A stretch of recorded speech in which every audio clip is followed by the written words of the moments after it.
Welcome to the Divorce the IRS Podcast, the retirement income planning podcast designed specifically for those who want to pay the least amount of taxes possible and build a retirement income that lasts. Inspired by the best-selling book, Divorce the IRS, you get to go behind the scenes with financial planner, author, and speaker Jimmy Miller.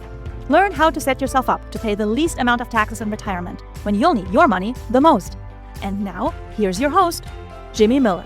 Welcome to episode 29 of the Divorce the IRS Podcast. Today, we're going to discuss another retirement philosophy, one that is becoming more and more popular, and that I get a lot of questions about. That philosophy is called die broke, or die with zero. Let's dive right in. There are several books out there these days about dying broke and bouncing a check the day that you pass away. This financial strategy is generally about maximizing your retirement income to the fullest possible. If there aren't any legacy considerations, and for many people there are none. It can also be about spending more before retirement and not saving as much. Books like Die with Zero attempt to make the case that you should spend more while you're young, healthy, and can enjoy your money more fully. I'll admit, I love the core intention behind that message. It pushes back against the toxic, hyper-frugal mindset that plagues so many savers. While the philosophy sounds beautiful on paper, when you look at how human psychology and actual life play out, shooting for exactly zero can be a deeply flawed strategy if done incorrectly. Done the right way, though, divorcing the IRS and dying broke can easily go hand in hand. They are complementary ideas, I would say, as both are really about maximizing how much income you have in your retirement years. The successful concepts of dying broke usually involve guaranteed lifetime income annuities. This is when an insurance company takes your money in exchange for a guaranteed stream of income that you can't outlive, no matter how old you become. When you are done, the income is also done. With these strategies, there is no chance that your income will run out before you do. There are even studies showing that people who utilize annuities in retirement for income actually live longer and are happier than those who don't use annuities. There is just something about living for that next direct deposit into your bank account that keeps people going. Combined with the fact that those with annuity income don't have to worry about things like the stock market or running out of money allows them to have less stress in retirement as well. Now, trying to die with zero by personally managing your money to zero and attempting to reach that point at the same time you pass away can be disastrous. Running out of money before you run out of life is one of the biggest worries that retirees face today. Spending too much early on in retirement can lead to real regret later on, as well as not having enough money for things like comfort care if you get sick later in life. So if you are going to attempt to die broke, then make sure you do it with the guarantees necessary to make it work well for you, and use annuities from big, well-established annuity companies.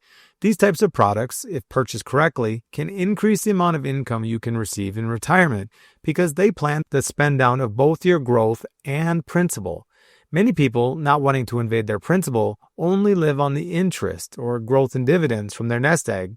And this is fine, and it definitely has its benefits, but it won't get you as much income in retirement as planning to spend both your growth and your principal like an annuity will.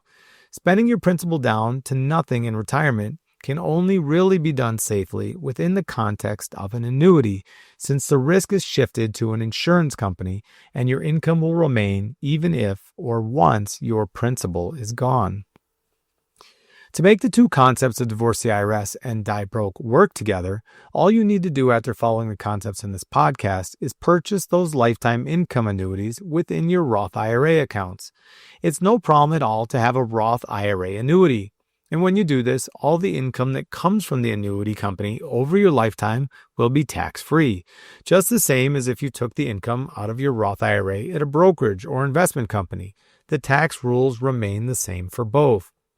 It's important to understand the annuities you are purchasing, though, and how they work, if you're following a die broke strategy. Annuities can be complex and have many rules about how they pay out, and how the investments within them work as well. Revisit the recent episode about how dividends work inside most annuities, so that you have a proper understanding. Utilizing a more modern annuity, like a fixed index annuity, will usually be your best bet. These newer annuities may also have the opportunity for your income to increase and keep up with inflation over time. This becomes a very important issue over a two-person 30-year retirement, as inflation erodes the real value of your income over time and what you can actually purchase with it. My dad always likes to joke about this subject, my inheritance, and I've heard him say on more than one occasion that you don't ever see the Brinks truck in the funeral procession. And regardless of how you feel about leaving a legacy after you're gone, dying broke can be a reasonable goal for some people. Want even more ideas, tools, and resources on how to navigate your financial life? Check out all the resources on the Divorce the IRS website at divorce-the-irs.com or the Baobab Wealth website at baobabwealth.com, and subscribe to the blog to stay up to date on issues affecting retirement income planning. Don't forget to subscribe to the podcast so you never miss an episode. Baobab Wealth and Baobab Wealth Abroad are DBAs of Baobab Wealth LLC, a Florida registered investment advisor. This podcast is designed for general education purposes only and shouldn't be taken as legal, investment, or tax advice. You should seek out a qualified tax professional or licensed financial advisor to determine what is best for your personal situation.